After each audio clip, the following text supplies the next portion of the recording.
오늘은요, 제가 부동산에서 근무하다 보니까 아파트를 투자하시려고 하시는 분들이 굉장히 많으세요. 지금 평택이 조정 대상 지역이 해제되고 일자리나 이런 호재들이 많으니까 투자를 좀 하시려고 문의가 오는데, 그거에 대한 설명을 좀 해드릴게요. 제가 좀 투자를 오랫동안 해봤고, 고생도 많이 해봤거든요. 그래서 그런 걸 봤을 때 어디에 투자를 하고 마인드를 어떻게 가지는 게 좀 편안한 투자자의 길인지 제가 느낀 점을 토대로 해서 좀 설명을 해 드리려고 합니다. 지금 평택에는 굉장히 투자 심리가 강하게 작용을 하고 있어요.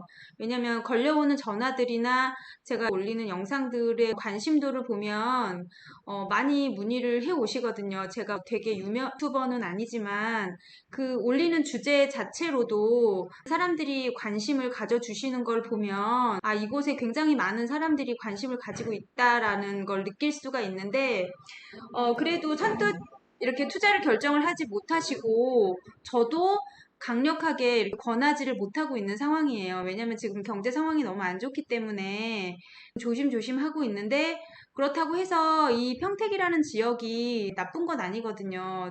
지금 전국의 그 어느 지역보다 굉장히 그 발전 가능성은 높은 곳이거든요. 그래서 제가 평택 고덕신도시의 파라곤 아파트 앞에 있는데 이곳을 투자를 많이 하려고 하세요. 여기가 아무래도 대장 아파트고 신축 아파트이기 때문에 이쪽을 많이 보시는데 조정 대상 지역이 풀린 바로 그 다음 날도 전화나 방문 문의가 많이 왔거든요. 근데 지금 여기는 2019년식이고 신축이잖아요. 그리고 지금은 매매가 가능한 상황인데 여기 보시면 이렇게 가격이 많이 떨어졌잖아요. 최고가는 9억 6천까지 찍었다가 지금은 7억 6천까지 2억 정도가 떨어졌다고 볼 수 있는데 2억이면 정말 많이 떨어진 거죠. 그리고 자연엔자이 같은 경우에도 최고가는 8억 9천까지 찍었다가 지금은 7억까지 내려온 상황입니다. 신축 아파트가 굉장히 많이 떨어졌어요. 이거는 평택뿐만이 아니라 전국 어느 도시를 봐도 신축 아파트가 특히 신도시 이렇게 택지지구 이런 데 신축 아파트가 많이 떨어지는 거를 볼 수 있습니다. 왜냐면 상승장에서 많이 올랐잖아요. 많이 올랐기 때문에 떨어질 여지도 많은 겁니다. 보통 택지지구에 있는 신축 아파트는 전세가는 낮잖아요. 그리고 매매가는 높게 형성이 되어 있고 그 거품이 꺼지거나 아니면 심리가 좋지 않으면 전세가까지 가격까지 내려올 수 있는 그 여지가 있는 거라고 볼 수 있죠. 근데 반면에 이쪽에 좀 구도심을 보시면 구도심은 좀 모양이 달라요. 제가 지난번 영상에서도 알려드렸듯이 이렇게 좀 오래된 아파트 입지가 좋고 좀 살기 좋은 이런 아파트들은 얼마 떨어지지 않았어요. 여기 보시면 이렇게 최고가가 뭐 4억 2천인데 현재도 그 가격을 유지하고 있잖아요. 그리고 갭 투자를 한다고 하시면 갭이 1억도 안 되고. 그러니까 이거는 매매가와 전세가의 차이가 얼마 없기 때문에 그런 거예요. 이렇게 전세가가 계속 올라가고 있잖아요. 그러니까 떨어져도 이 전세가 밑으로 떨어지지는 않는 거죠. 전세가가 받쳐주고 있고 실거주를 할 수 있는 그 수요가 탄탄하기 때문에 매매가를 밀어 올려주는 겁니다. 근데 신도시나 택지지구의 새 아파트 같은 경우에는 한꺼번에 입주가 많이 몰리고 전세가율이 낮기 때문에 가격이 전세가까지 밀려 내려올 수 있는 거죠.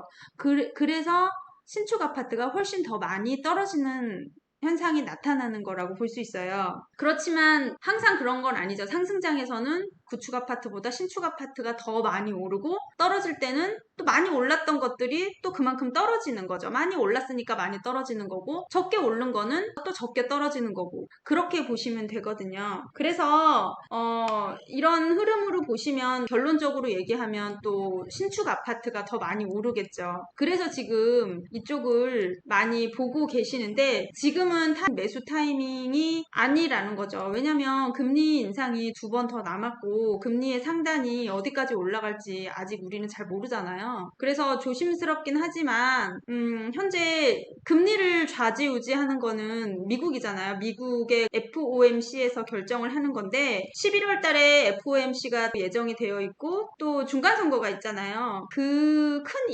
이벤트가 지나면 어느 정도 금리의 방향이 정해지지 않을까 이렇게 생각을 하거든요. 이거는 뭐 제 생각이 아니라 제가 경제 채널이나 이런 걸 많이 보면 대부분 전문가분들이 그렇게 얘기를 하세요. 그래서 지금 굉장히 불안한 시기고 좀 투자를 자제하고 현금을 가지고 있어야 된다. 왜냐면 금리가 더 오를 수 있기 때문에 그런 거죠. 근데 금리가 많이 오른다는 거는 그만큼 경제가 좋지 않고 이렇게 좀 독하게 금리로서 경제를 잡겠다라는 건데 이렇게 고금리 시대가 오래 지속이 될 수는 없는 거죠. 왜냐면 금리가 높으면은 투자를 안 하잖아요. 은행에 넣어두면은 높은 금리를 주는데 힘들게 투자를 하거나 사업을 하거나 그럴 필요는 없죠. 근데 국가에서는 그런 상황을 계속 놔두진 않잖아요. 왜냐면 아무도 투자를 하지 않으면 국가가 성장하지 않을 거 아니에요. 국가가 성장하지 않으면 계속 정체가 돼 있는데 그거는 장기적으로 봤을 때 그 국가의 손해잖아요. 그러니까 계속 뭔가 일을 하고 수출을 하고 성장을 하고 그렇게 해서 선순환이 되어야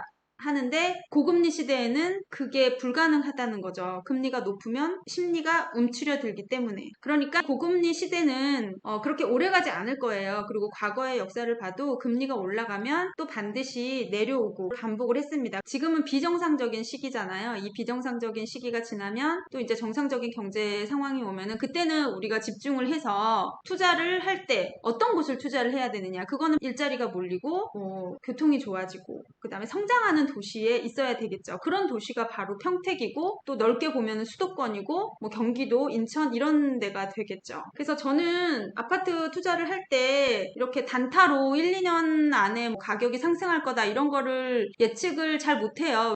더구나 최근에는 계약갱신 요구권이 생겨가지고 그것 때문에 한 바퀴 돌리는데 예전에는 2년이었지만 지금은 한 바퀴 돌리는데 4년의 시간이 필요하잖아요. 그러니까 한 4년 후에 가격이 어떻게 될 것인가 그거를 파악을 해서 투자를 하려고 하고 있거든요. 그러려면 가장 중요하게 보는 게 저는 뭐 입지도 좋고 다 좋지만 기본적으로 일자리가 몰리고 인구가 늘어나고 교통이 좋고 도시가 성장하는 곳을 딱 집으면 그게 바로 수도권이라고 생각을 하거든요. 제가 과거에 인구가 10만도 안 되는 도시에 투자를 했다가 단기간에 차익은 보긴 했지만 굉장히 힘들었던 경험이 있거든요. 그래서 웬만하면 좀 인구수가 적은 그런 지방 도시에는 투자를 잘 하지 않습니다. 빠져나오는 타이밍을 맞추기가 힘들거든요. 그래서 지금은 좀 4, 5년 정도 보유를 하면서 그동안에 안정적으로 시세 차익을 좀 올릴 수 있는 곳을 찾다 보니 결국에는 수도권으로 집중이 될 수밖에 없고 좀 넓게 보면 광역시까지 볼 수가 있겠죠. 그런 면에서는 이 평택이 굉장히 우수한 입지라는 거죠. 그리고 평택은 평택 혼자만 볼 게 아니라 교통이 연결되고 하니까 주변에 있는 다른 경기도 도시들과 함께 연관을 지어서 봐야 합니다. 평택 혼자만 오르고 혼자만 내리고 그러는 거는 아니고요. 교통이 좋아질수록 인구 이동도 더 활발해지는 거잖아요. 그렇기 때문에 평택의 물량이 너무 많아도 주변에 오산이나 안성의 물량이 적으면 또 그게 시너지 효과를 낼 수도 있고 하는 거기 때문에 너무 평택만 단순히 보지 마시고 주변에 있는 다른 도시들도 보시고 그래서 저는 경기도 전체를 한 몸처럼 통계를 보는 습관을 들이고 있어요. 제가 왜 이 고금리 시대가 지나면 안정적으로 투자를 해도 될 거다라고 얘기를 드리냐면 바로 이 두 가지 지표 때문에 그렇습니다. 여기 보시면 입주 물량이 있죠. 여기 아실에 들어가서 보시면 입주 물량이 이쪽에 더보기를 클릭하면 여기 공급 물량과 입주 물량이 나오는데 입주 물량을 보시면 여기 서울은 입주 물량이 너무 없죠. 여기가 적정 공급인데 입주가 너무 많이 부족합니다. 서울은 뭐 말할 것도 없고요. 경기도를 한번 볼까요? 경기도는 여기 보시면 지금이 2022년이잖아요. 22년도 23년도, 24년도까지는 적정 수요보다 많습니다. 근데 이게 많다고 공급 폭탄이다 이렇게만 생각하지 마시고 지금 경기도권에서는 뭐 광명이라든가 의정부라든가 요런 데 재개발 재건축 물량이 많거든요. 그러면은 물량이 공급되는 만큼 그 멸실이 되는 아파트도 있단 말이에요. 그 멸실까지 생각을 하면 이 수요는 그렇게 많은 수요는 아닙니다. 단기간에 뭐 여러 단지가 한꺼번에 입주가 되면은 그때 공급 폭탄이라고 해서 그때 전세가가 밀리거나 뭐 그럴 수는 있겠죠. 그렇지만 좀 장기간으로 보시면 이건 절대 그렇게 우려할 만한 수준은 아니고요. 2025년 이후로 보시면 공급이 줄어들고 있어요. 여기에. 그러니까 좀 장기적으로 봤을 때는 공급이 줄어들면 당연히 가격이 더 올라가겠죠. 그리고 공급량 플러스 또 저는 미분양을 되게 중요하게 보거든요. 미분양을 한번 보겠습니다. 여기는 서울인데 미분양이 지금 여기 잠깐 단기간에 올라왔죠. 이런 거는 자세히 보시면 뭐 분양가가 너무 높거나 아니면 외곽에 있는 뭐 나홀로 아파트이거나 뭐 이런 단지고요. 이런 것도 금방 소진이 될 걸로 보이고요. 뭐 할인 분양도 하고 요즘에 그런다고 하잖아요. 근데 이거는 그렇게 문제가 되는 물량은 아닙니다.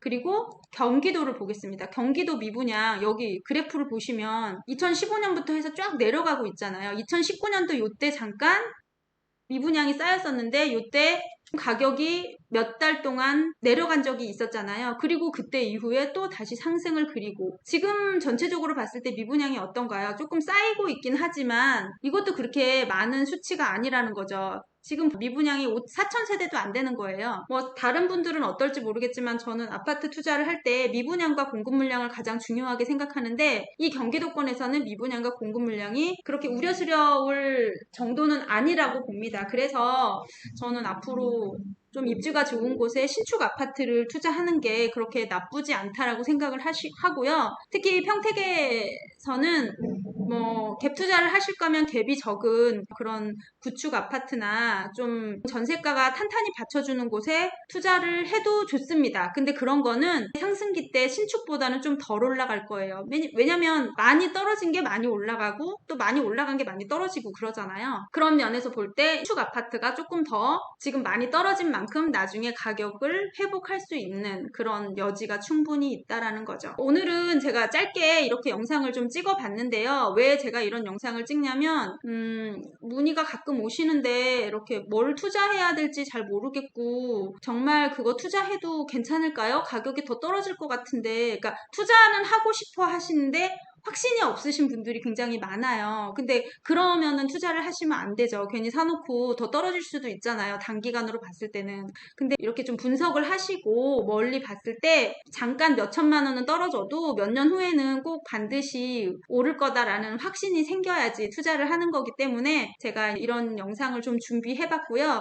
제 말이 다 맞는 것도 아니죠. 본인 나름대로 공부를 하시고 또 확신이 있어야 투자를 하는 거니까 일단 제 말은 참고로 하시고요. 투자를 하실 때 좋은 자료가 되었으면 좋겠습니다. 오늘은 여기까지 영상을 찍고요. 다음에 또 다른 정보를 가지고 찾아뵙겠습니다. 감사합니다.